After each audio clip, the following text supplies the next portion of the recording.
Trey Maddox here. We'll go with some questions for student athletes to start.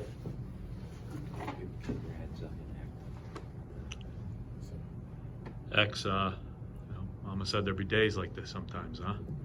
Well, I mean, yeah, we knew what Wright State was coming in. We knew what we had to do. I feel like we started the game off pretty strong. Mistakes here and there, but one thing about Wright State, they keep going. That's a team that keeps going.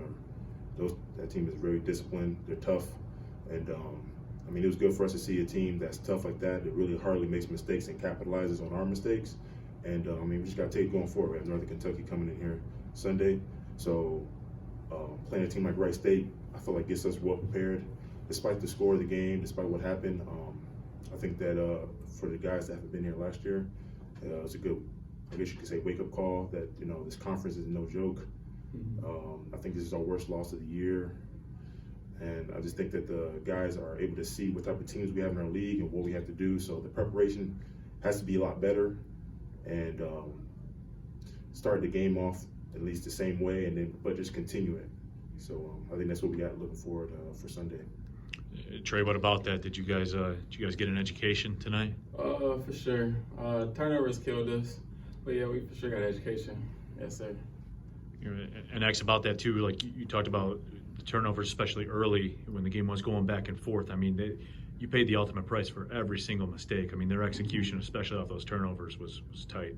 Yeah, exactly. I mean, that team, that's what they do. They put the nose on the ball. If it's a loose ball, they're going to get on it. If it's a steal, they're going to run with it. That's what they're good at. That's why turnover against this team, against Wright State, isn't in your best interest. You want to take care of the ball. You want to be able to execute, at a high quality. Because if you're not, then obviously, the score can go from +1 to +10 in a matter of minutes. So that's what happened to us tonight. Actually went out limping there in the second half for a couple minutes. Everything okay? Feeling all right? Oh, I'm feeling good. I'm feeling great. Things happen, but I'm fine. I'm great. Any other questions for our student athletes? Thank you, guys. Thank you. Coach, we'll start with the opening statement if you like, and then go to questions. Well, you can check the records. I'm going to say, if my memory holds me right, that it was 2006 Oral Roberts, who was our league champion that year, came in here and beat us. I'm going to guess the score was 92-66. Somehow that's in my mind. So we can check the records on that and see. But that's the last time that a league team has come into the arena and did what Wright State just did to us. And part of it was us and much of it was them. I mean, they played a fantastic basketball game. And they're veteran players, played like veterans, and their young kids played very well. We made many mistakes, and I would like to now say one statement to all the people over the years who want us to talk about defense and say defense travels and you win with defense. You win because you have a good basketball team at both ends of the floor. And that's what we've had around here in the past, and you can criticize our defense all you want, but this team I got this year is built to be a defensive team. We held Michigan State, top 10 team in the country, to 1 point per possession. We guarded Syracuse, similar. We guarded Maryland in the first half, top 10 team in the country, similar. Now they got away from us in the second half once the game was over. This team came in here and made us look like we had no idea how to defend, and especially rebound. In the first half, they missed 14 shots. They had eight or nine offensive rebounds. They scored on every possession. So you can give me all that defensive crap you want to give me. A great offensive team's always going to beat a good defensive team. And they were a great offensive team tonight, and they made us look like a bad defensive team. So, if we're going to get better, we've got to get better at the offensive end. We've got to get better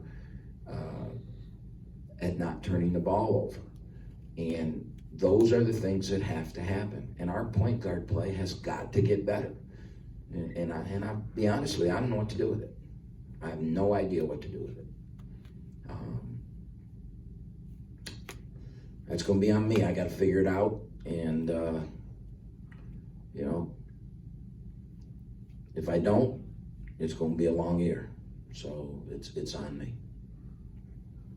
Coach, we talked about that during the broadcast with Dan Waterstrat and brought up the fact that you've pretty much had a keys to the car point guard for the last decade past decade with this team. I mean, how foreign is this to you right now? I got to do a better job of coaching. We're 15 games into this. And that point guard play was not good. And that's my problem. I've got to do a better job coaching it. We've got to put our point guards in a better situation where maybe we don't turn the ball over 30% of our offense as we did in the first half. Coach, they had 20 points off of turnovers to your 6. What do you contribute to their defense in particular? Was it the pressure on your point guards? Was it more pressure in denying the pass? How much have you seen us play this year? About 5 games. I'm not going to give their defense any credit for their turnovers.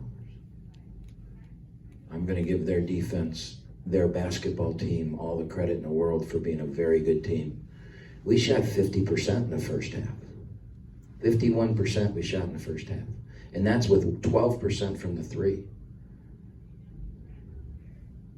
When we got the ball where we wanted to get it, we could score the first.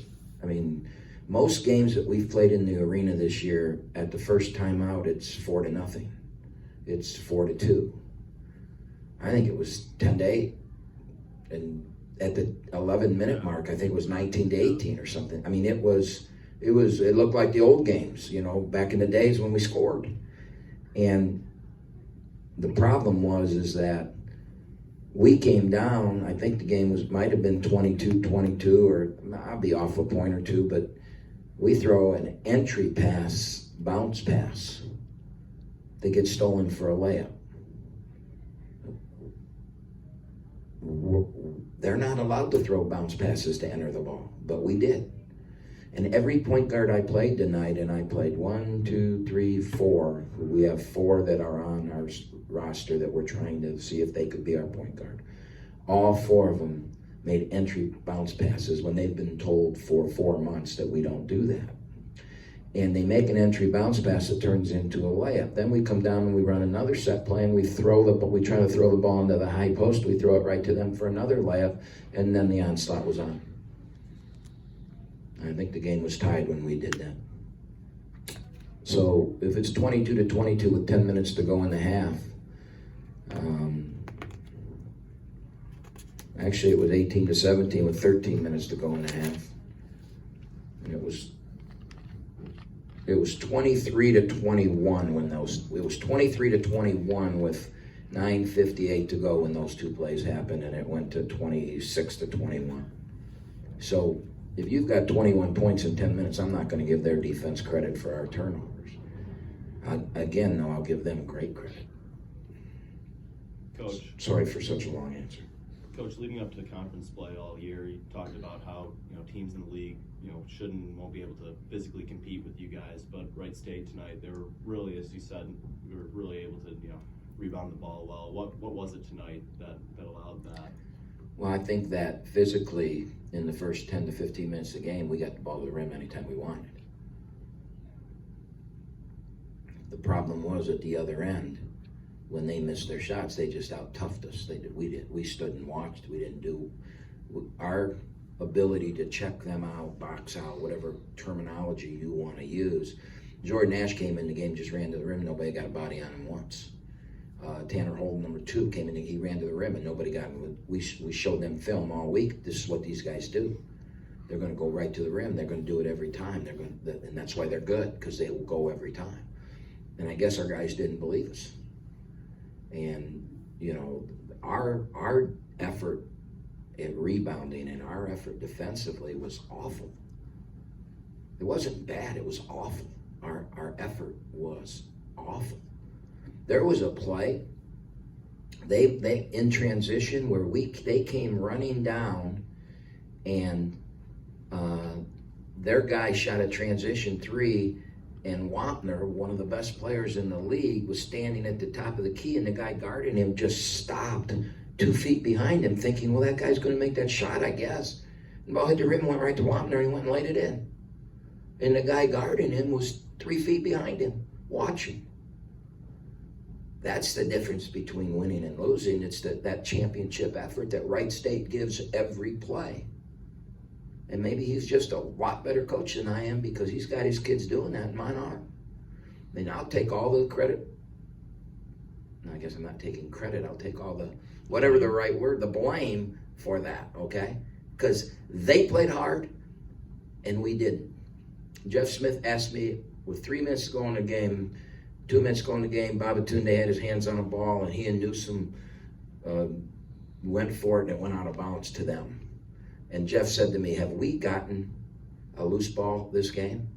And you know my answer to him was? We haven't gotten a loose ball against Wright State in the last 6 games. So why would we get one tonight? Because they play harder than they're tougher than we are, they're better coached than we are, they're everything that we aren't.